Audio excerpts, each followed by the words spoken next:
ಜ್ಞಾನಸಿದ್ಧಂ ತಪಸ್ಸಿದ್ಧಂ ಸರ್ವಸಿದ್ಧಂ ಶಿವಪ್ರದಂ ಸ್ವಯಂ ಸಿದ್ಧಮಹಂ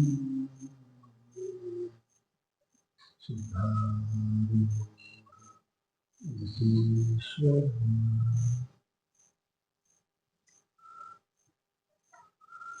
ಅನಂತ ಕಲ್ಯಾಣ ಗುಣಗಳ ಸಂಬಂಧಿತ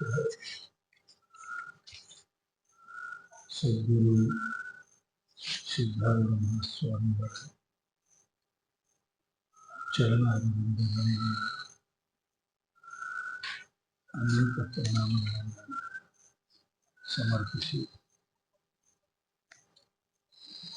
ಸಮಸ್ತ ದೇವತೆಗಳಿಗೆ ವಂದಿಸಿ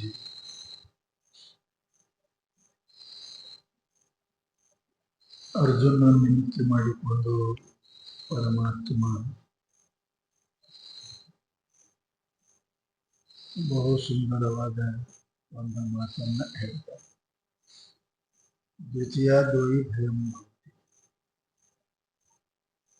ಭಯ ದುಃಖ ಎಲ್ಲದ ದ್ವೈತದಲ್ಲಿ ಅದ. ಯತ್ರ ನ ಕಿಂಚಿತ್ ಪಶ್ಯತಿ ನ ಕರೋತಿ ನ ಚಿಂತಯತಿ ಅಲ್ಲಿ ಮನುಷ್ಯನಿಗೆ ದುಃಖವೇ ಇಲ್ಲ. ದುಃಖ ಎಲ್ಲದ ಅಂತ ಕೇಳಿದರೆ ದ್ವಿತ್ವದಲ್ಲಿ ಅದ, ಎರಡೆಂಬ ಭಾವನೆಯಲ್ಲಿ ಅದ. ಅದನ್ನೇ ಅರ್ಜುನ ನೀನು ಬಿಡು ಅಂತ ಅಧ್ಯಾತ್ಮದ ಗಹನ ಸಂದೇಶವನ್ನ ಪರಮಾತ್ಮ ಹಮ್ಮಿಕೊಡ್ತಾ ಇದ್ದಾನೆ. ಮನುಷ್ಯನಿಗೆ ಎರಡು ಮೂರು ದೃಷ್ಟಿಯಿಂದ ಮನುಷ್ಯ ಸಂಸಾರದಲ್ಲಿ ಇದ್ದರೂ ಕೂಡ ಆತ್ಮಾನ್ವೇಷಿಯಾಗಿದ್ದ ಅಂದರೆ ಆತ್ಮಜ್ಞಾನ ಉಳ್ಳವನಾಗಿದ್ದ ಅಂತಂದರೆ ಅವ ಯಾವನ್ನು ಹಚ್ಕೊಳ್ಳೋದಿಲ್ಲ. ನೋಡ್ತಾನೆ ಏನು ಸುಮಿತ್ರ ಉದಾಸೀನ ಮಧ್ಯಸ್ಥ ದ್ವೇಷ ಸಾಧುಸ್ಸು ವಚ ಪಾಪೇಶು ಸಮಬುದ್ಧಿಯ ದ್ವೇಷ. ಅವನ ಎಲ್ಲರಲ್ಲಿ ನಾಮರೂಪಮು ಧ್ಯಾಯ. ನಾಮರೂಪಗಳನ್ನು ಬಿಟ್ಟು ಅಸ್ಥಿಭಾತಿ ಪ್ರಿಯವನ್ನು ನೋಡ್ತಕ್ಕಂಥ ಇದು ವಿಶೇಷ ದೃಷ್ಟಿ ಆತ್ಮಜ್ಞಾನಿಗೆ ಪ್ರಾಪ್ತಿಯ. ಆತ ಅದನ್ನ ಹೇಳ್ತಾನೆ. ಮಹಾತ್ಮರು ಯಾರಿಗಾರ ನೋಡುವುದಿಲ್ಲ ಅಂದ್ರೆ ಅವರ ಭವಿಷ್ಯವನ್ನು ಹೇಳ್ತಾರೆ. ನಾವು ಚರ್ಮವನ್ನು ನೋಡ್ತೀವಿ, ಅವರು ಒಳಗೆ ಹೋಗ್ತಾರೆ, ಅವನ ಕರ್ಮ ತಕ್ಕ ಹೋಗ್ತಾರೆ. ನಾವು ಮನುಷ್ಯ ಕಾಣ್ತಾನೆ, ನಮ್ಮ ಪಾಪಿ ಪುಣ್ಯ ಗೊತ್ತಾಗೋದಿಲ್ಲ. ಆ ದೃಷ್ಟಿ ಎಕ್ಸ್ರೇ ಐಸ್ ಅಂತ ಹೇಳಿ ಅದು ಅವ್ರು ಯಾವುದನ್ನ ಅದಕ್ಕೆ DVG ಬರೀತಾರೆ, ಸಂಸಾರದಾಗಿರ್ಬೇಕು ಒಳಗಿರ್ಬೇಕು ಅದು ಸ್ವಲ್ಪ. ಅದಕ್ಕೆ ಮನೆಯ ಸಂಸಾರದಲ್ಲಿ ವಾಸವಿರುತ್ತಾರೆ. ಆಗಾಗ ಸಂಸಾರದಾಗಿರು ಹೆಂಗ ಹುಡುಗರು ಆಡಕ್ ಹೋಗ್ತಾ ಹೊರಗೆ ಮನೆಗೆ ಬರ್ತಾರೆ, ಹೊಸ ಹೊರಕ್ಕೆ ಹೋಗ್ತಾರೆ, ಮತ್ತೆ ಹಾಗೆ ಈ ಜೀವನ ಕೂಡ ಒಳಗೊಮ್ಮೆ ಮತ್ತೆ ಜೀವಕ್ಕೂ ಅಂತಾರೆ. ಹೊರಗೆ ಎಷ್ಟಾಗ್ತದೆ ಮನೆಯ ಸಂಸಾರದಲ್ಲಿ ಇರುತ್ತಿರುವ ಆಗಾಗ ನೆಗೆದು ನಿಮ್ಮ ದೇಗುಲಕ್ಕೆ ಹೋಗಿ ಬರುವಂತೆ. ಸಂತಾನ ಮನೆಗೆ ಇರ್ತೇವೆ, ಮುಂಜಾನೆ ನಮ್ಮ ದೇವರಿಗೆ ಹೋಗ್ತೇವೆ, ಸಂತಾನ ದೇವರಿಗೆ ಹೋಗ್ತೇವೆ ಇಲ್ಲ. ಸಂಸಾರ ವ್ಯವಹಾರ ಮಾಡ್ತಾ ಹೆಂಗೆ ಗುಡಿ ಬರ್ತೇವೆ ಹಾಗೆಲ್ಲ ದಿನವೆಲ್ಲ ದೇವ ಸನ್ನಿಧಿಯೊಳು ಇರುತ್ತ. ಹಾಗಾಗಿ ಮನೆಗೆ ಬರುವವನು ಊರು ನೀ ಇರು ಮಂಕುತಿಮ್ಮ. ಚಂದ್ರ ಮಂಕುತಿಮ್ಮ ಹೆಂಗಿರ್ಬೇಕು. ಹಾಗಾಗಿ ಒಳ್ಳೊಳ್ಳೆ ಒಂದು ಮರ ಕಲಿಬೇಕು. ಸಂಸಾರ ಬಿಡು ಅಂತಲ್ಲ, ಬರ್ಬೇಕು ಯಾವಾಗ ಅದರೊಳಗೆ ಇರಬಾರ್ದು ಅಂತಾರ. ಅದರಾಗ ಇದ್ದಿ ಅಂದ್ರೆ ನಿನಗೆ ಹತ್ತುವಂತ. ಅದಕ್ಕೆ ದೃಷ್ಟಾಂತ ಕೊಟ್ಟರಲ್ಲ ಅವರು, ಓಲೆಗಾರನಿಗೇಕೆ ಶಾಸ್ತ್ರ ಹೇಳ್ತಾ ಬರೆದ ಸುದ್ದಿಯ ಚಿಂತೆ. ಪತ್ರ ಕೊಡ್ಕೊಟ್ಟು ಹೋಗ್ತಾನಲ್ಲ, ಎಲ್ಲರೂ ಮಾಡ್ತಾನೆ. ಲಾಟ್ರಿ ಹತ್ತೆ ಅಂತ ಪತ್ರ ಕೊಟ್ಟ ಹಿಗ್ಗುದು ಬೇಳೆ ಕೊಟ್ಟು ತಿಂದು ನನಗೆ ಗೊತ್ತ. ನನಗೇನು ಓಲೆಗಾರನಿಗೆ ಬರೆದ ಸುದ್ದಿಯ ಚಿಂತೆ. ಓಲೆಗಳನ್ನು ಅವರವರಿಗೆ ಮುಟ್ಟಿಸಿದರೆ ಸಾಕು. ಮುಟ್ಬೇಕಾಗ್ತದೆ. ಕಣ್ಣ ರೂಪ ನೋಡ್ತದೆ, ಕಿಂಶ ಮುಟ್ಟಿ ನೀ ಅದರಾಗೆ ಬೆರಿಬೇಡ. ಓಲೆಗಾರನಿಗೇಕೆ ಬರೆದ ಸುದ್ದಿಯ ಚಿಂತೆ. ಓಲೆಗಳು ಅವರವರಿಗೆ ಮುಟ್ಟಿಸಿದರೆ ಸಾಕು. ಕಣ್ಣು ಹೋಗ್ತದ, ಮುಟ್ತದೆ, ಕಿವಿ ಹೋಗ್ತದೆ, ಕೆಡ್ತದೆ. ಅದರಲ್ಲಿ ಸಾಲಗಳು, ಶೂಲಗಳು, ನೋವುಗಳು, ನೋವುಗಳು, ಕಾಲೂಟ ಅವನೂಟ ಮಂಕುತಿಮ್ಮ. ಅವ ಖುಷಿ ಲಾಟ್ರಿ ಹಾಕಿ ಖುಷಿ ಆಗಿಲ್ಲ, ಸತ್ತು ಸುದ್ಕೋಳಿಗೆ ಏನಾಗಿಲ್ಲ. ಅವ ಹೆಂಗಿರ್ತಾನೆ ಹಾಗೆ ಇರಕ್ಕೆ ಕಲಿಬೇಕು ಅಂತ. ಅದಕ್ಕೆ ಮಹಾತ್ಮರು ಹೇಳಿದ್ರಪ್ಪ, ಜಗತ್ತಿನೊಳಗ ಹೊರಗೆ ಲೋಕಾಸಕ್ತಿ, ಒಳಗೆ ಸಕಲ ವಿರಕ್ತಿ. ಹೊರಗೆ ಲೋಕಾಸಕ್ತಿ, ಒಳಗೆ ಸಕಲ ವಿರಕ್ತಿ. ಹೊರಗೆ ಕಾಯ ಧ್ಯಾನ, ಒಳಗೆ ಉದಾಸೀನ. ಉದಾಸೀನ ವದಾಸೀನ ಅದೇ ಹೇಳಿದ್ದೆ. ಹೆಂಗಿರ್ಬೇಕು? ಹೊರಗೆ ಲೋಕಾಸಕ್ತಿ, ಒಳಗೆ ಸಕಲ ವಿರಕ್ತಿ. ಹೊರಗೆ ಕಾರ್ಯ ಧ್ಯಾನ, ಒಳಗೆ ಉದಾಸೀನ. ಉದಾಸೀನ ವದಾಸೀನ ಈಗ ಅದೇ ಹೇಳಿದ್ರು. ಹೊರಗೆ ಸಂಸ್ಕೃತಿ ಭಾರ, ಒಳಗೆ ಅದರ ತಾತ್ಸಾರ. ವರಯೋಗ ಮಾರ್ಗವಿದು ಮಂಕುತಿಮ್ಮ. ಇದು ಯೋಗ ಮಾರ್ಗದ ಏಕೆ ಹೇಳಕಂತ. ಅದೇ ಯೋಗ ಮಾರ್ಗ. ಅದಕ್ಕೆ ಏನಪ್ಪಾ ಅಂದ್ರೆ ಹೆಂಗೆ ಇರಬೇಕು. ಸಾಮಾನ್ಯ ಮಾತಿನಲ್ಲಿ ಬಹಳ ದೊಡ್ಡ ವಿದ್ವಾಂಸರ ಗೀತಾ ಮೇಲೆ ಬರಲ್ಲ. ನೆಲದ ಬೇಸಾಯ ತಾನೊಳ್ಳಿತಾಗಿರೆ ನಿನಗೆ ಫಲದಂತಹುದೆಂಬ ಶಂಕೆಗಳೆಯುಂಟೆ. ಬಿತ್ತುವ ಕೆಲಸ ನಿಂದದ, ಹೊಲ ಸ್ವಚ್ಛ ಮಾಡುವ ಕೆಲಸ ನಿಂದದ, ಗೊಬ್ಬರ ಹಾಕುವ ಕೆಲಸ ನಿಂದದ, ಔಷಧ ಹೊಡೆಯುವ ಕೆಲಸ ನಿಂದದ. ಫಲದ ಬಗ್ಗೆ ವಿಚಾರ ಮಾಡಕ್ಕೆ ನಿಮ್ಗೆ ಅಧಿಕಾರ ಇಲ್ಲ. ಒಳಿತರಳು ನೀನ್ ಬಾಳು, ಪರವೆಂತ ಇರ್ದೊಡೆ ಇಳಿಯ ಬಾಗಿಲು ಪದಕ್ಕೆ ಮಂಕುತಿಮ್ಮ. ಬಹಳ ಸುಂದರವಾಗಿ ಅವ್ರು ಮಾತಾಡ್ತಾರೆ. ಅದಕ್ಕೆ ಏನಪ್ಪಾ ಅಂತಂದ್ರೆ ಗೀತೆಯಲ್ಲಿ ಈ ಮಾತನ್ನ ಅವರು ಬಹಳ ಸ್ಪಷ್ಟವಾಗಿ ನಿರೂಪಣೆ ಮಾಡ್ತಾ ಹೇಳಿದ್ರು. ನೋಡಪ್ಪ, ಇದರಲ್ಲಿ ನಿನಗೆ ಯಾವುದರಲ್ಲಿ ಕೂಡ ಅಧಿಕಾರ ಇಲ್ಲ. ನೀನು ಕರ್ತವ್ಯವನ್ನು ಮಾಡಬೇಕು ಅಷ್ಟೇ ನಿನಗದ. ಅದರ ಹಾನಿ ವೃದ್ಧಿ ಅದರೊಳಗೆ ನಿನಗೆ ಅಧಿಕಾರ ಯಾವುದೂ ಇಲ್ಲ ಅಂತ ತಿಳ್ಕೊಂಡು ಇಲ್ಲಿ ಬಹು ಸುಂದರವಾದ ಮಾತನ್ನ ದ್ವಂದ್ವಗಳ ಬಗ್ಗೆ ಹೇಳಿ. ಸೋಹಂ ಮಿತ್ರ ಉದಾಸೀನ ಮಧ್ಯಸ್ಥ ದ್ವೇಷ ಬಂಧುಷು ಸಾಧುಸ್ವಪಿ ಚ ಪಾಪೇಷು ಸಮಬುದ್ಧಿ ವಿಶಿಷ್ಯ. ಇದೇ ಅಧ್ಯಾಯದ 29, 30, 31, 32 ಶ್ಲೋಕದಲ್ಲಿ ಹೇಳಿದ್ದಾರೆ. ಸಮಬುದ್ಧಿ ಹ್ಯಾಂಗ ಬರಬೇಕು ಅನ್ನೋದು ನಿರೂಪಣೆ ಮಾಡಿದ್ದಾರೆ. ಅದಕ್ಕೆ ಭಿನ್ನ ಭಿನ್ನ ಭಾಷ್ಯಕಾರರು ಕೂಡ ಬಹಳ ಏನಪ್ಪಾ ಅಂತ ಕೇಳಿದ್ರ ಅದಕ್ಕೆ ಅರ್ಥವನ್ನ ಮಾಡಿದ್ದಾರೆ ಭಾಷ್ಯಕಾರರು. ಅದಕ್ಕೆ ಯಾರ್ಯಾರು ಏನೇನಂತಾರ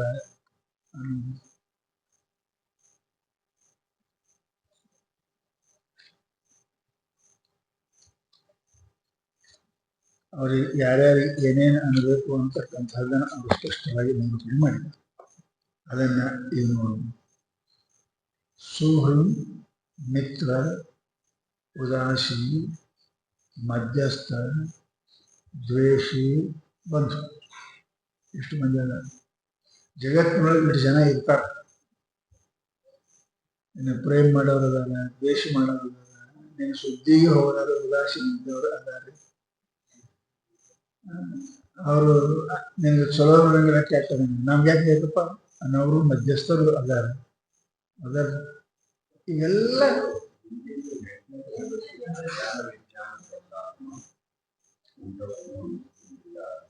ಉಳ್ದೋದೇನ್ರಿ?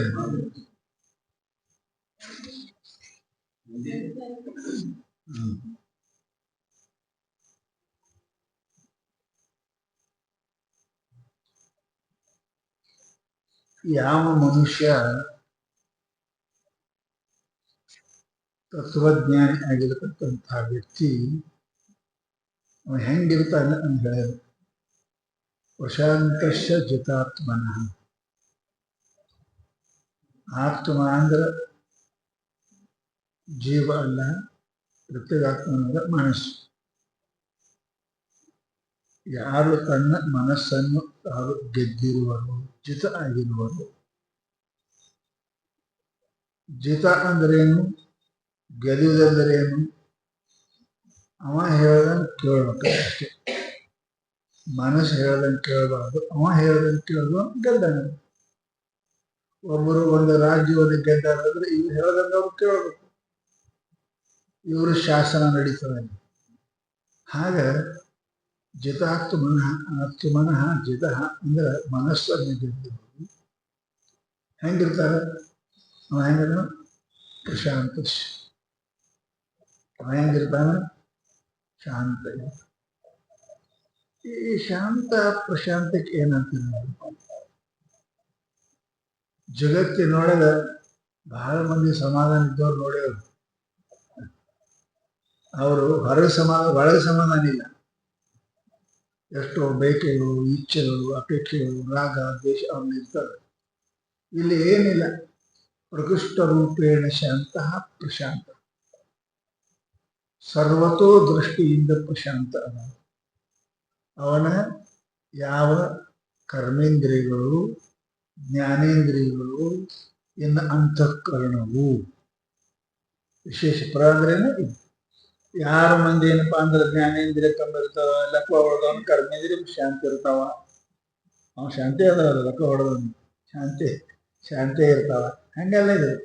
ಕಣ್ಣು ಹೋದ ಕುಡ್ಡು ಅವನು ಶಾಂತಿ ಇರ್ತಾವ. ಹೀಗೆಲ್ಲ ಮನಸಹಿತ ಸರ್ವೇಂದ್ರಿಯಗಳು ಅಂದ್ರೆ ವಿಶೇಷ ಪ್ರಕೃಷ್ಟ ರೂಪೇಣ ಶಾಂತ ಪ್ರಶಾಂತ. ಪ್ರಕೃಷ್ಟ ಅಂದ್ರೇನು? ಮನಸಹಿತ. ಅದಕ್ಕೆ ಮನಸಹಿತ ಒಂದು ಅರುಗಳಿಗೆ ಒಳ್ಳೆಯದಲ್ಲ. ಅಷ್ಟು ಕಠಿಣದಂತೆ. ಹುಲಿಯ ಗೆಲ್ಲುವ ಹೋಗಬಹುದು, ಸಿಂಹದ ಕೊಳೊಳಗೆ ನೇತಾಡಬಹುದು. ಸಿದ್ಧ ಸೋಮನಾಥ ನಿನ್ನೆದುರಿಗೆ ಮನಸಹಿತ ಒಂದು ಅರಗಳಿಗೆ ಒಳ್ಳೆಯದ. ಇಷ್ಟು ಜಬರ್ದಸ್ತ್. ಹುಲಿ ಬೇಕು, ಹುಲಿ ಒಮ್ಮೆ ಕೊಲ್ತದೆ, ಸಿಂಹ ಒಮ್ಮೆ ಕೊಲ್ತಾವ. ಇದು ದಿನ 2 ಸಲ ಕೊಲ್ತದೆ. ಯಾರಿಗೂ ಈ ಮನಸ್ಸು ಎಷ್ಟು ಸಲ ನಮ್ಮನ್ನು ಕೊಲ್ತದೆ, ಎಷ್ಟು ಸಲ ವಿಪರೀತ ಮಾರ್ಗಕ್ಕೆ ಹೋಗ್ತದೆ, 2 ಸಲ ಸಂಶಯಾಸ್ಪದ ತರ್ತದು. ಸಂಶಯ ಆತ್ಮಾಗಿ ನಶ್ಯತಿ.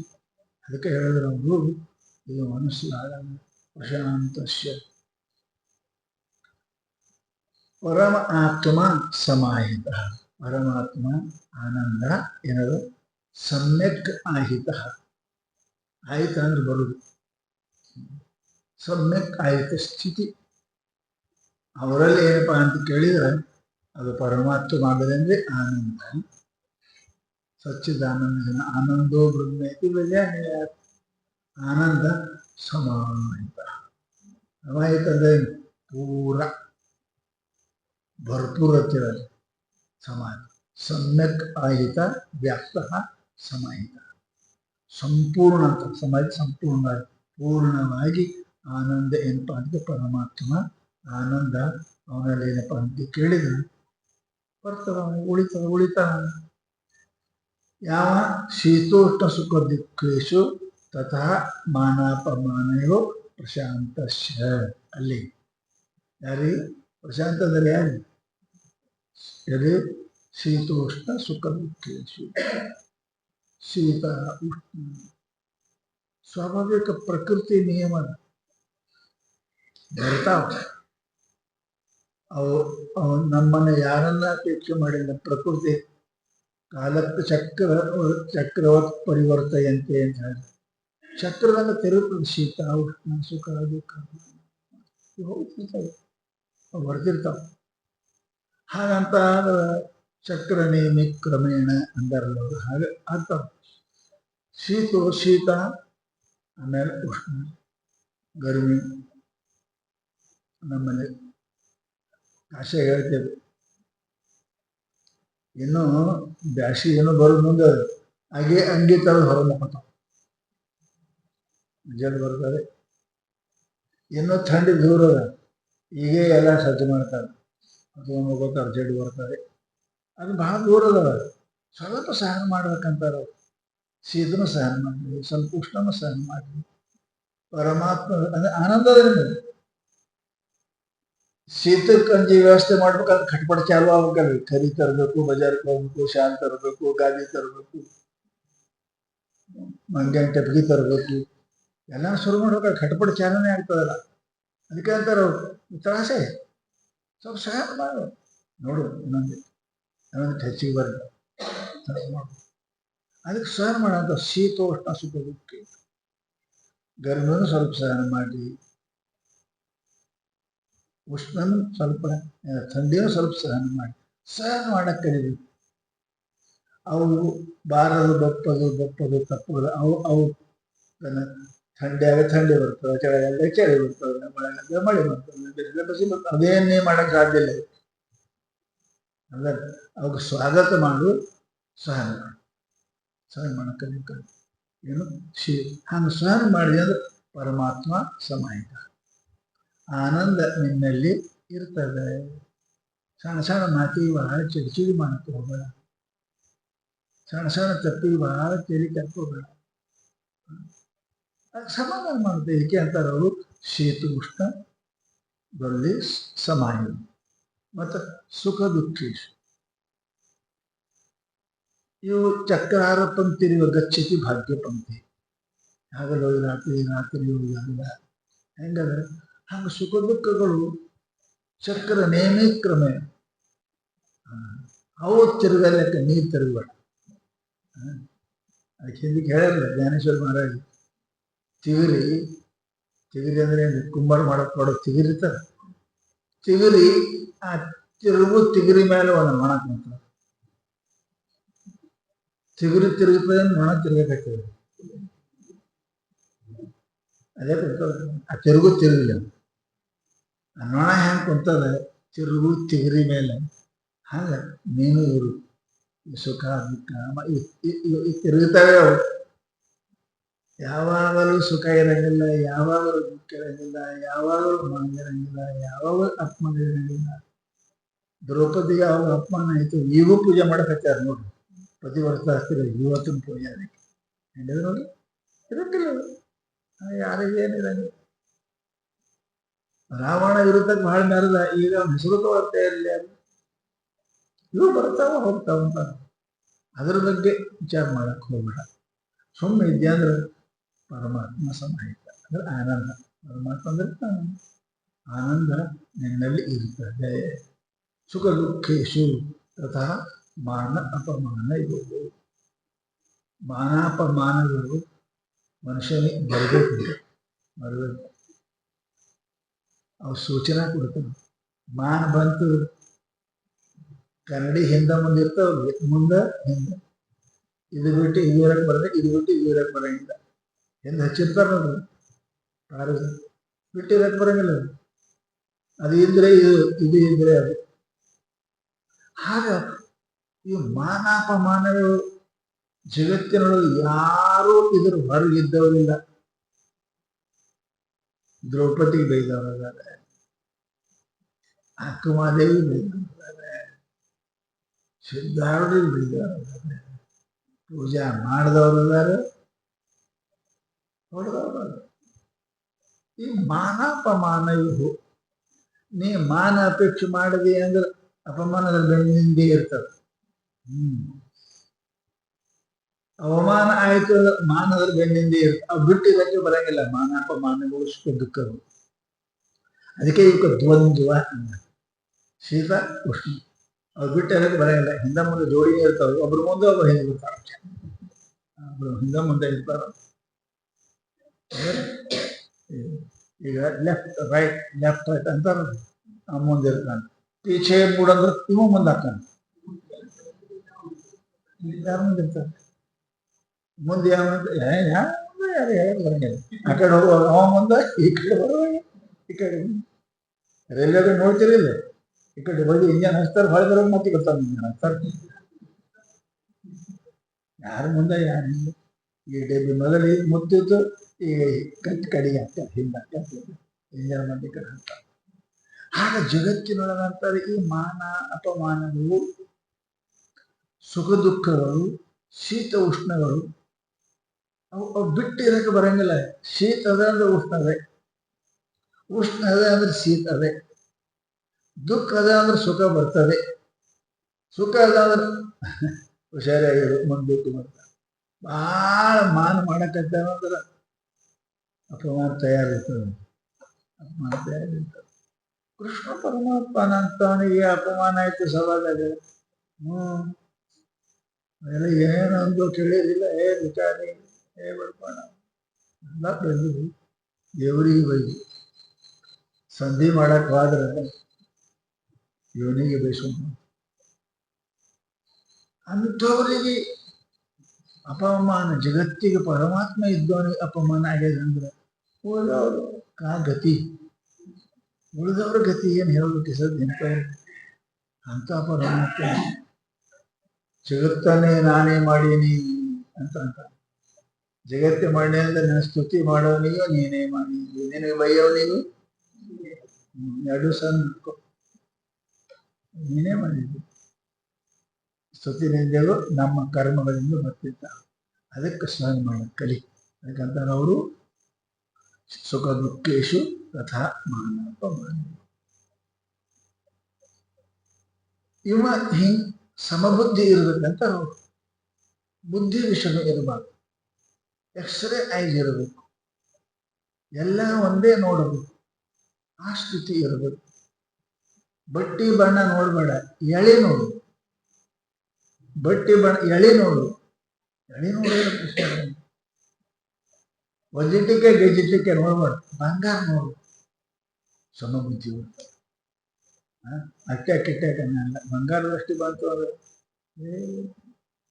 ದುಃಖ ಹಂಗಿಲ್ಲ. ಅದಕ್ಕಂತ ಹಂಗಿರ್ಬೇಕು.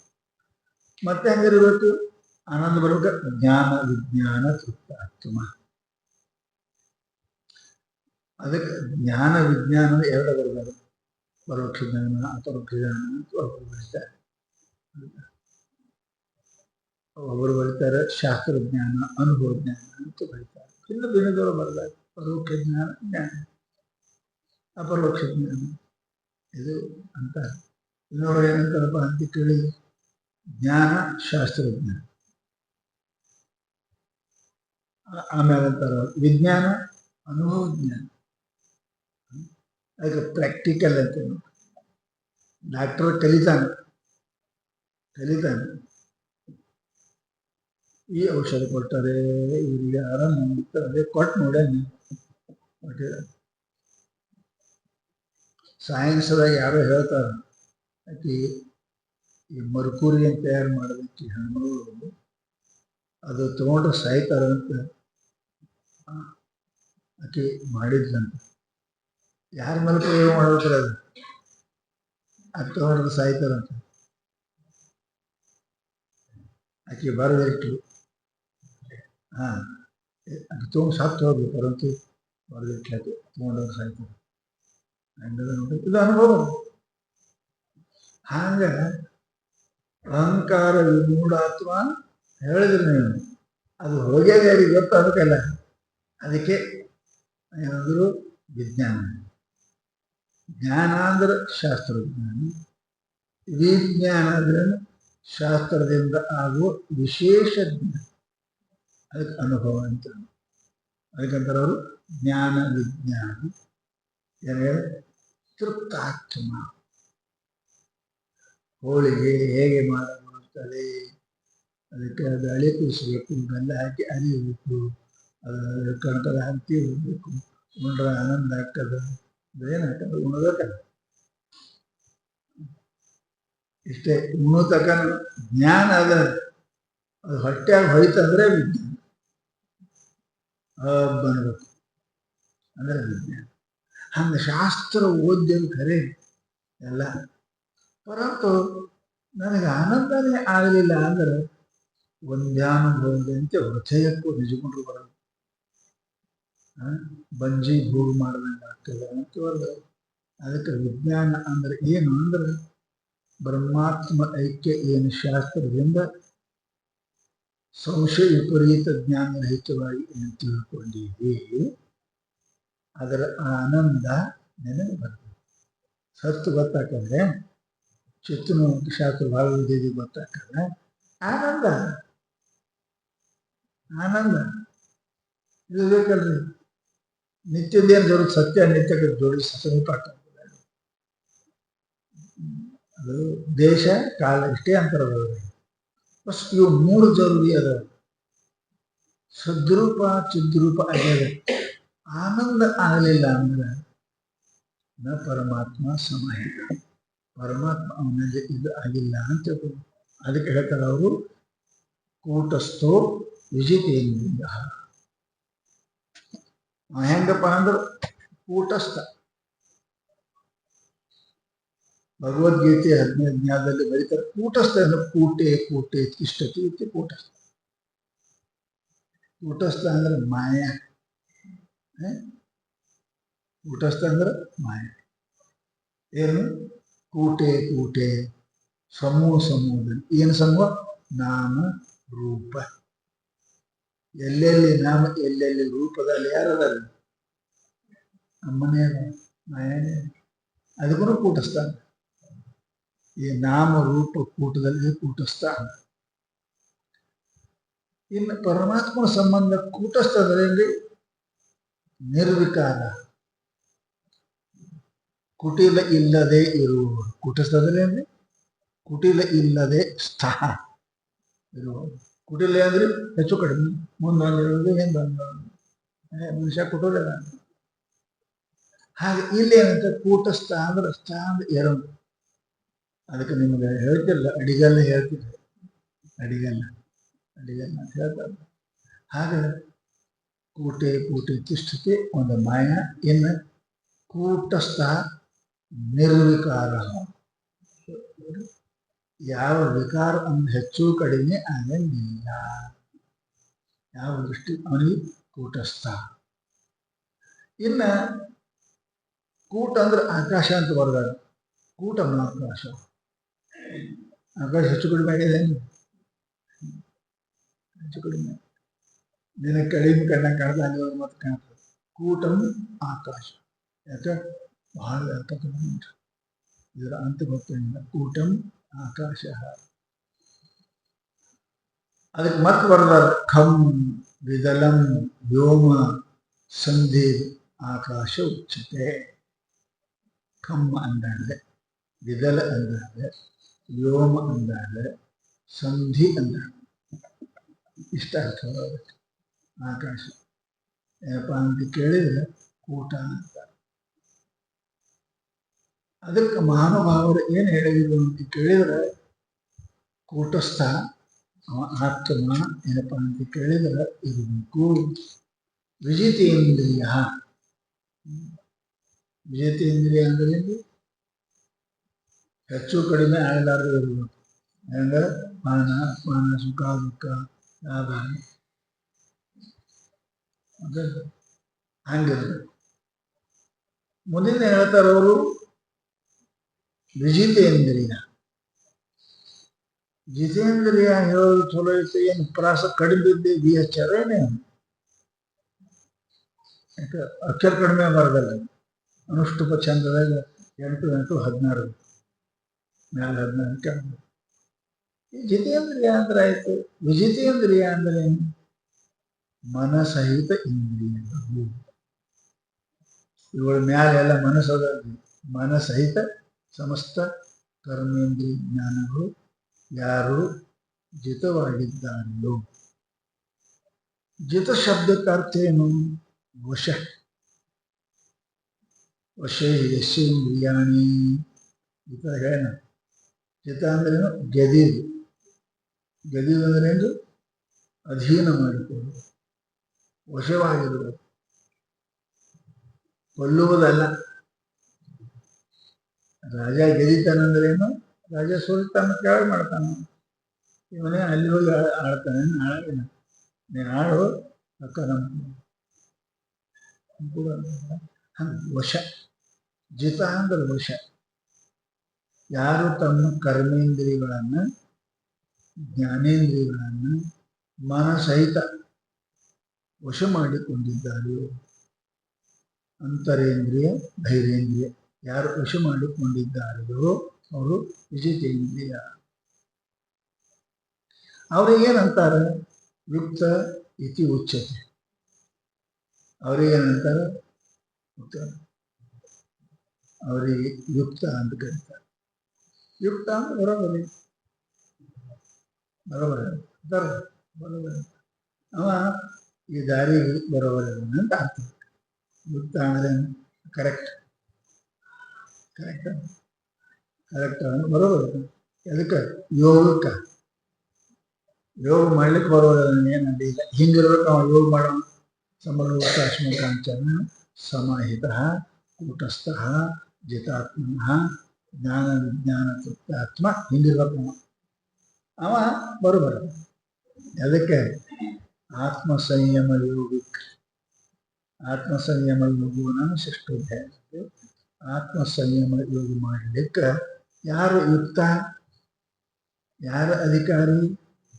ಅದಕ್ಕೆ ಇವ ಜಿತಾತ್ಮ ವಿಜ್ಞಾನ ವಿಜ್ಞಾನ ತೃಪ್ತಾತ್ಮ ಕೂಟಸ್ಥ ಜಿತೇಂದ್ರಿಯ. ಏನಪ್ಪ ಅಂತ ಕೇಳಿದ್ರು ಸಮಲ್ಪೋಷ್ಮ ಕಾಂಚನ. ಕರೆಕ್ಟ್ ಕಡೆಗೆ ಸಮಲೋಷ್ಟಾಸ್ಮ ಕಾಂಚನ.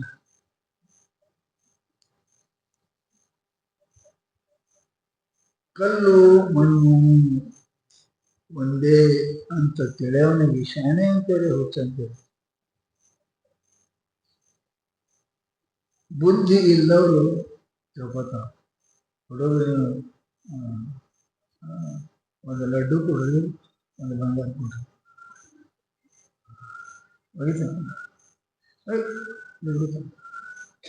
ಪೇಪರ್ ಬಿಟ್ಟು ಹೋಗ್ತಾನೆ, ಬಂಗಾರ ಕೊಡ್ತಾನೆ.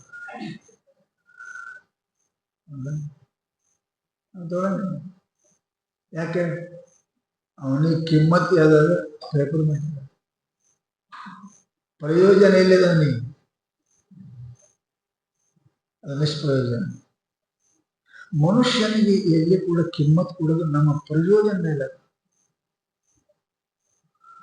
ಪ್ರಯೋಜನ ಇಲ್ಲದ್ರೆ ನಾವು ಕಿಮ್ಮತ್ ಏನಕ್ಕೆ ತಗೊಂಡು ಏನ್ ಮಾಡಬೇಕು?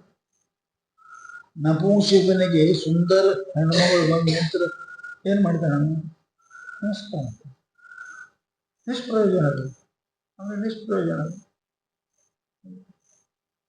ಹಲ್ಲು ಇಲ್ಲದ ಮನುಷ್ಯನಿಗೆ ಸುಂದರ ಕಬ್ಬನ್ನು ತಿನ್ನಕ್ಕೆ ಕೊಟ್ಟಿದ್ದರಲ್ಲಿ ಏನ್ ಮಾಡ್ತಾನೆ? ಅವನಿಗೆ ಪ್ರಯೋಜನ ಇಲ್ಲ. ನಾವು ವಸ್ತುವಿನ ಕಿಮ್ಮತ್ತ ನಮ್ಮ ಪ್ರಯೋಜನ ಮಾಡ್ತೇವೆ. ನಮ್ಮ ಪ್ರಯೋಜನ ಮಾಡ್ತೇವೆ. ಭಾರತ ದೇಶದೊಳಗೆ ಬಂಗಾರಕ್ಕೆ ಇಷ್ಟು ಕಿಮ್ಮತ್ತದ, ಬಹಳ ಕಿಮ್ಮತ್ತದ. ಅಮೆರಿಕದಾಗ ಪ್ಲಾಟಿನಿಯಂ ಕಿಮ್ಮತ್ತದ, ಬಂಗಾರ ಕಿಮ್ಮತ್ತಿಲ್ಲ. ಅವ್ರು ಹಾಕೊಳ್ಳೋದಿಲ್ಲ ಬಂಗಾರ, ಪ್ಲಾಟಿನಿಯಂ ಅಂತ ಇರ್ತಾರೆ. ಇದಕ್ಕಿಂತ ಕಿಮ್ಮತ್ತು ಇರ್ತದೆ. ಭಾಳ ಹಳ್ಳಿಗೆ ಇರ್ತದೆ ರೀ, ಕೆಂಪರಂಗಿಲ್ಲ, ಹಳ್ಳಿಗೆ ಇರ್ತದೆ. ಆದ್ರೆ ವಸ್ತುಗಳ ಕಿಮ್ಮತ್ತು ಕೊಡೋದು ವಸ್ತು ಅಲ್ಲ, ನೀ ಹಾನೋಪಾದಾನಗಳು, ಬೇಕು ಬೇಡೆಂಬವುಗಳು ಆ ವಸ್ತುವಿಗೆ ಕಿಮ್ಮತ್ತು ಕೊಡ್ತೀವಿ. ಇಲ್ಲಕ್ಕೆ ಅದರಂತೆ ಕಿಮ್ಮತ್ತು, ಅದೇ ಕಿಮ್ಮತ್ತು ಇಲ್ಲ. ಕಿಮ್ಮತ್ತು ಹೇಳಿ ಅದು ಅದಕ್ಕೇನೋ ಗೊತ್ತಿಲ್ಲ. ಮಾಡೋ ನೀ ಕಿಮ್ಮತ್ತು ಮಾಡೋ, ಬೆಲೆ ಮಾಡೋ ನೀ. ಅದಲ್ಲ ಅದಕ್ಕಂತಾರವರು ಸಮಲೋಷ್ಟಾಸ್ಮ ಕಾಂಚನ. ಸಮಬುದ್ಧಿ ಮಹಾತ್ಮರ ಆದವರಿಗೆ ಬಂಗಾರ ಕಿಮ್ಮತ್ ಗೊತ್ತಿರ್ತಾ ಇಲ್ಲ, ಗೊತ್ತೇ ಇಲ್ಲ. ಕಲ್ಲಿನ ಕಿಮ್ಮತ್ತು ಗೊತ್ತದ ಇಲ್ಲ. ಅಚ್ಚಾ, ಬಂಗಾರ ಲೀಟ್ರ್ ತಗೋತಾರೆ, ಯಾರ ಕಲ್ ಲೀಟ್ರ್ ತಗೋತಾರೆ ಗೊತ್ತದ. ಮತ್ತ ಈ ಅಂತ ನುಚ್ಚು ಸುದ್ದಿ ಮಾತಾಡ್ತೀರಿ ನೀವು. ಬಂಗಾರ ಕಲ್ಲು ಒಂದೇ, ಅದು ಎರಡು ಬರೋಬ್ಬರಿ ತಿಳ್ಕೊಳ್ಳೋ ಶಾಣೆ ಅಂತೀರಿ, ಹುಚ್ಚಂತೀರಿ. ಹಂಗಲ್ಲಕ್ಕಮ್ಮ, ಕಿಮ್ಮತ್ತಿನ ವಿಚಾರ ಮಾಡಕತ್ತೀವಿ ನಾವು. ಬಂಗಾರ ಕಿಮ್ಮತ್ ಮಹಾತ್ಮರಿಗೆ ಗೊತ್ತದ, ಕಲ್ಲು ಕಿಮ್ಮತ್ ಮಹಾತ್ಮರಿಗೆ ಗೊತ್ತದ. ಅವ್ರ ಕಿಮ್ಮತ್ತಿನ ಬಗ್ಗೆ ವಿಚಾರ ಮಾಡ್ತಾರೆ, ಪ್ರಯೋಜನ ಬಗ್ಗೆ ವಿಚಾರ ಮಾಡಕತ್ತ. ಅಜ್ಞಾನಿಗೆ, ಲೋಭಿಗೆ ಬಂಗಾರ ಪ್ರಯೋಜನ, ನನಗೆ ಬೇಕು ಬೇಕು. ಕಲ್ಲ ನಿಷ್ಪ್ರಯೋಜನ. ನೀ ಪ್ರಯೋಜನ ಕಲ್ಪನಾ ಮಾಡಿದಿ, ಲಾಭನೇ ವಿಚಾರ ಮಾಡಿದಿ ಅಂದ್ರೆ ವಸ್ತುಗಳ ಕಿಮ್ಮತ್ತ ಆಗತ್ತೆ, ಕಿಮ್ಮತ್ ಆಗಕ್ಕೆ ಚಾಲು ಮಾಡುತ್ತೆ. ಕಿಮ್ಮತ್ ಚಾಲು ಇಲ್ಲಾಂದ್ರೆ ಕಿಮ್ಮತ್ ಇರೋತಿಲ್ಲ. ಅದಕ್ಕೆ ಹೇಳ್ತಾರೆ ಸಮಲೋಷ್ಟಾಶ್ಮ, ಪ್ರಯೋಜನ ನೋಡಂಗಿಲ್ಲ ಅವನಿಗೆ. ಬಂಗಾರ, ಲಾಭ, ಕಲ್ಲ, ಲಾಭ ವಿಚಾರ ಮಾಡಂಗಿಲ್ಲ. ಎರಡೂ ಸಮ, ಎರಡೂ ಸಮ. ಇವನಿಗೆ ನಾವು ಯೋಗಿ ಅಂತೀವಿ ಅಂತ. ಬಂಗಾರ ಬಂಗಾರದ, ಕಲ್ಲ ಕಲ್ಲದ. ಇದು ನನಗೆ ಬೇಕು ಅನ್ನೋದು ಪ್ರಯೋಜನ ಸುದ್ದಿ ಶುರುವಾಯ್ತು, ಇಚ್ಛೆ ಶುರುವಾಯಿತು. ನನಗೆ ಲಾಭ ಅಂತ ಅನಿಸ್ತು ಅಂದ್ರೆ ಇಚ್ಛೆ ಶುರುವಾಗ್ತದೆ. ಇಚ್ಛೆಯಿಂದ ಪ್ರಯತ್ನ ಚಾಲು ಆಗ್ತದೆ, ಪ್ರಯತ್ನದಿಂದ ಪುಣ್ಯ ಪಾಪ ಆಗ್ತವೆ, ರಾಗದ್ವೇಷ ಆಗ್ತವೆ. ಇವು ಯಾವುದಿಲ್ಲ. ಸಮಲೋಷ್ಟ ಅಸ್ಮಕ ಅಂಚನ. ಅವ ಕಲ್ಲು ಮತ್ತು ಏನಪ್ಪಾ ಅಂತ ಕೇಳಿದರೆ ಬಂಗಾರವು ಒಂದೇ ಎಂದು ತಿಳಿಯುತ್ತಾನೆ. ಅಲ್ಲ ಅಂತ ಹೇಳ್ತಾನೆ, ಹುಚ್ಚ ಅಲ್ಲ. ಅವನೇತಿ ಗೊತ್ತಾನ, ಇವೆರಡೂ ನನಗೆ ಪ್ರಯೋಜನ ಇಲ್ಲ. ಹ್ಯಾಂಗ ನನಗೆ ಕಲ್ಲು ಜರೂರತೆ ಇಲ್ಲ, ಹಂಗ ಬಂಗಾರನು ನನಗೆ ಜರೂರತೆ ಇಲ್ಲ. ನಿಷ್ಪ್ರಯೋಜನ ಬುದ್ಧಿ, ಸಮರ್ಥ ಸುಖಾಂಚನ, ಸಮತ್ವ ಬುದ್ಧಿ. ಒಂದು ಎರಡು ಎರಡು ನಾಮ ರೂಪದ. ಅದಕ್ಕೆ ಬಂಗಾರ ತಿದ್ದೇಟ್ರೆ ಇದು ಕಲ್ಲ ಅಂತೀಟ, ಅದು ಕೆಂಪದ, ಇದು ಕಲ್ಲು. ಏನಾಗಿದೆ? ನಾಮರೂಪ ದೃಷ್ಟಿ ಭೇದದ. ಅದರೊಳಗೆ ಅಸ್ಥಿ ಭಾತಿ ಪ್ರಿಯ, ಇದು ಸಮತ್ವ ನೋಡ್ತಾನೆ. ಸುವರ್ಣ ಅಸ್ಥಿ, ಸುವರ್ಣ ಭಾತಿ, ಸುವರ್ಣ ಪ್ರಿಯ. ಅದು ಯಾರ್ದು? ಬ್ರಹ್ಮದ್ದು. ಅಸ್ಥಿ ಭಾತಿ ಪ್ರಿಯ ಬ್ರಹ್ಮದ್ದದ. ಸತ್ತು ಚಿತ್ತ ಬ್ರಹ್ಮದ್ದು. ಅದನ್ನು ನೋಡ್ತಾನ. ಇದರಾಗ ನೋಡ, ಅಸ್ಥಿ ಇದ್ರಾಗ ನೋಡ, ಭಾತಿ ಇದ್ರಾಗ ನೋಡ, ಪ್ರಿಯ ಇದ್ರಾಗ ನೋಡ. ಇದಕ್ಕೆ ಸಮತ್ವ ಅಂತ. ಸಮತ್ವ ಅಂದ್ರೆ ಅದ್ರ ಕಿಮ್ಮತ್ ಸಮತ್ವ ಮಾಡಂಗಿಲ್ಲ ಅವನು. ಎರಡೂ ಸಮಾನ, ಎರಡರಲ್ಲಿಯೂ ನಿಷ್ಪ್ರಯೋಜನ, ಎರಡರಲ್ಲಿಯೂ ಅಸ್ಥಿ ಭಾತಿ ಪ್ರಿಯ. ಅದಕ್ಕೆ ಏನಂತಾರೆ ಸಮಲೋಷ್ಟಾಶ್ಮ ಕಾಂಚನ. ಅವೆರಡಲ್ಲಪ್ಪ, ಅವೆರಡು ಸಮವಾಗಿ ಅಂತ ತಿಳ್ಕೊಂಡ. ಅಂಥವನಿಗೆ ಯೋಗಿ ಇತಿ ಉಚ್ಯತೆ. ಅಂಥವನಿಗೆ ಯೋಗಿ ಎಂದು ಹೇಳುತ್ತಾರೆ.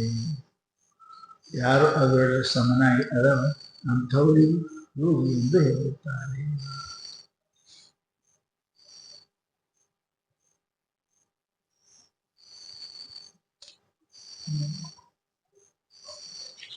ಅದಕ್ಕೆ ಪರಮಾತ್ಮ ಏನಪ್ಪ ಅಂತ ಕೇಳಿದ್ರ, ಅರ್ಜುನ ಯುಕ್ತನಾಗಿರತಕ್ಕಂತಹ ಯೋಗಿ ಅವನಲ್ಲಿ ನಾಮರೂಪ ನ್ಯಾಯ, ನಾಮರೂಪಗಳನ್ನು ಬಿಟ್ಟು ಅಸ್ಥಿ ಭಾತಿ ಪ್ರಿಯವನ್ನೇ ನೋಡುತ್ತಾನೆ.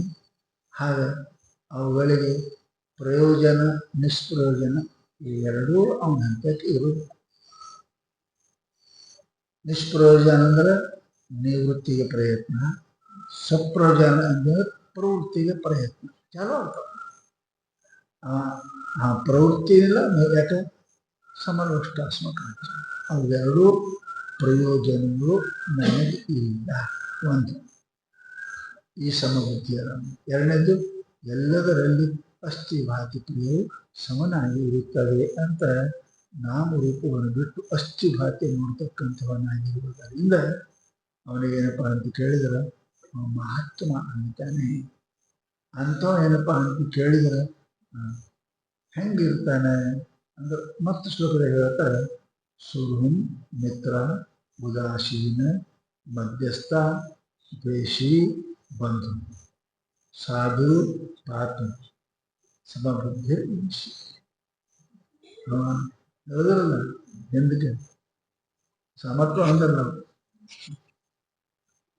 ಇತ್ತು ಸಮಲೋಷ್ಟ ಅಸ್ಮ ಅಲ್ಲಿ ಸಮ ಹೇಳಿದ್ರಲ್ಲ, ಅಸಮದ ವ್ಯಾಖ್ಯೆ ಮಾಡ್ತಾರೆ. ಮುಂದೆ ಏನಪ್ಪ ಅಂದ್ರೆ ಎಲ್ಲಿ ಸಮ ಇರ್ತಂದ್ರೆ ಸೋಳು ಮಿತ್ರ ಉದಾಸೀನ ಮಧ್ಯ ದ್ವೇಷಿ ಬಂಧು ಸಾಧು ಪಾಪಿ. ಎಷ್ಟು ಮಂದಿ ಅದಾರ ನೋಡಿ ಜಗತ್ತಿನ ಇಷ್ಟವಾದ ವಸ್ತು. ಒಂದು ಸುಹೃತ್ ಅದನ್ನು, ಮತ್ತೊಬ್ಬ ಮಿತ್ರ ಅದನ್ನು, ಮತ್ತೊಬ್ಬ ವೈರಿ ಅದನ್ನು, ಇನ್ನೊಬ್ಬ ನಮ್ಗೆ ಯಾಕೆ ಬೇಕು ನಾವು ಉದಾಸೀನ ಒಬ್ಬ ಅದನ್ನು. ಅವ್ರ ಸುದ್ದಿ ನಮ್ಗೆ ಯಾಕೆ ಬೇಕಿದೆ, ಹಾಳಾಗಿ ಹೋದ ನಾವು ದೊಡ್ಡ ಮಾಡ್ತೀವಿ. ಉದಾಸೀನ ಅದನ್ನು ಅವ ಏನೋ ಇಲ್ಲೊಬ್ಬ ಸೋಮ ನಿಂತಾನ, ಏನಂತೀರಿ ನಮ್ಗೆ ಗೊತ್ತಿಲ್ಲ.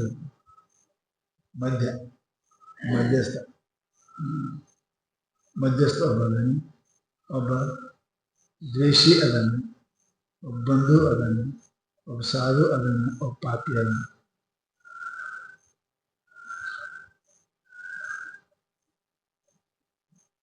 ಒಂಬತ್ತು ಮಂದಿ ಅದನ್ನು. ಈ 9 ಜಗದಾಗ ಬುದ್ಧಿ ಸಮ ಇರ್ಬೇಕು. ಒಂದು ಜಗ 9 ಜಗದಾಗ ಯಾರು ಸ್ವಚ್ಛದಾನಂದ ಬ್ರಹ್ಮವನ್ನು ನೋಡ್ತಾರೆ ಅವನೇ ಏನಪ್ಪಾ ಅಂತ ಕೇಳಿದ್ರೆ ಅವ ಸಮಬುದ್ಧಿ ಉಳ್ಳವ ಯೋಗಿ ಅಂತಾರ ಅರ್ಥ. ನಾವು 9 ಇಷ್ಟು 9 ಸಮಯ ಎಲ್ಲಿ ಇರಬೇಕು? 4 ಮಂದಿ ಊಟಕ್ಕೆ ಕುಂತ ನೀಡಿದ್ರೆ ಫರಕ್ ಮಾಡ್ತಾರೆ.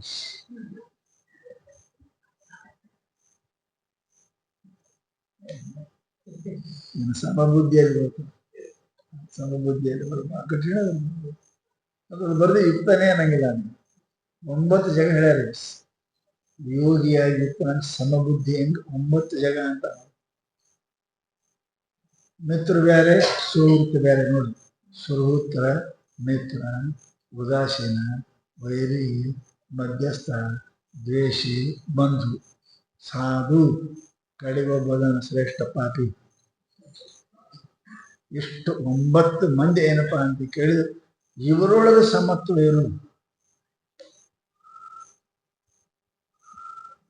ಅದು ಮನುಷ್ಯ ಅದಕ್ಕೆ ಸಂಬಂಧ ಅಂತ ಅದೆಲ್ಲ ಚಿಕ್ಕದ ಪಟ್ಟಿ ಇದ್ದಂಗೆ ಅದು ಎಲ್ಲೆಷ್ಟು ಹಿಡ್ಕೊಡೋದು ಪಟ್ಟಿ ಇದ್ದಂಗೆ. ಈ ಎಲ್ಲದರಲ್ಲಿ ಕೂಡ ಸಮತ್ವ ಬರುವುದು ಬಹಳ ಕಠಿಣ. ಅದು ಜ್ಞಾನ ಉಳ್ಳವನಿಗೆ ಬರ್ತದೆ. ಅದಕ್ಕೆ ಅವನಿಗೆ ಜ್ಞಾನಿ ಅಂತಾರೆ, ಯುಕ್ತ ಅಂತಾರೆ, ಯೋಗಿ ಅಂತಾರೆ. ಈ ದಾರಿ ಬಿಟ್ಟು ಹೋದವನ ಯುಕ್ತ ಯುಕ್ತಿಷ್ಠತೆ ಯೋಗಿ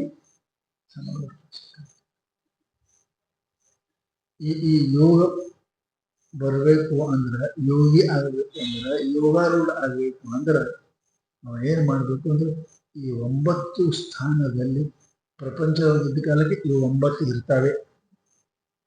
ಇನ್ನೂ ಹೆಚ್ಚು ಕಡಿಮೆ ಇದ್ರೆ ಅದರ ಕೂಸಲ್ಲಿ ಬರ್ತವೆ. ಆದ್ರೆ ಈ 9 ಪ್ರಾಮುಖ್ಯ. ಈ 9 ಸ್ಥಾನದಲ್ಲಿ ಈ 9 ಜಗದ ವ್ಯವಹಾರ ಮಾಡ್ತಾನೆ ಜಗತ್ನಾಗಿದ್ದ ನಾವು. ಜ್ಞಾನಿ ಇರ್ಲಿ ಅಜ್ಞಾನಿ ಇರ್ಲಿ, ಈ 9 ಜಗದಲ್ಲಿ ಹೆಚ್ಚು ಕಡಿಮೆ ಮಾಡಿಲ್ಲ ಅಂದ್ರೆ ಅಜ್ಞಾನಿ. ಈ 9 ಜಗದಾಗ ಏನಪ್ಪಾ ಅಂತ ಕೇಳಿದ್ರೆ ಸಮಬುದ್ಧಿ ವಿಶೇಷತೆ. ಸಮತ್ವ ಬುದ್ಧಿ ಇತ್ತು ಅಂತ ಹೇಳಿದ್ರೆ ಯೋಗ ಆಗ್ತಾನೆ ನೋಡು, ಯೋಗಿ ಆಗ್ತಾನೆ, ಏನು ಸಮಸ್ಯೆ ಇಲ್ಲ. ಅದಕ್ಕೆ ಅಂತ ಈ ಯೋಗಿ ಆಗಲಿಕ್ಕೆ ಪ್ರಯತ್ನ ಮಾಡಿ. ನೀವು ಅವರು ಇವರು ನಮ್ಮ ಕಾಕ ಅದನ ನಮ್ಮ ಮುಖ್ಯ ಅದನ ಹಿರಿಯ ಅದನ ಗುರುದನ. ಅವಿದ್ಯೆ ಅಂದ್ರೆ ಅದು ಸಮತ್ವ ಬರಂಗಿಲ್ಲ. ಸಮತ್ವ ಬರಲಿಲ್ಲ ಅಂದ್ರೆ ಆನಂದ ಆಗುತ್ತೆ, ದುಃಖ ಆಗ್ತದೆ ಅಂತ ತಿಳ್ಕೊಂಡು ಅರ್ಜುನನಿಗೆ ಪರಮಾತ್ಮ ಈ ಸಮತ್ವದ ಬಗ್ಗೆ ನಮ್ಗೆ ಉಪದೇಶ ಮಾಡ್ತಾರೆ. ಹಾಗಾದ್ರೆ ಸುಹೃತ್ ಅಂದ್ರೆ ಯಾರು? 9 ಮಂದಿ ಸ್ವಲ್ಪ ವ್ಯಾಖ್ಯೆ ಮಾಡಿ.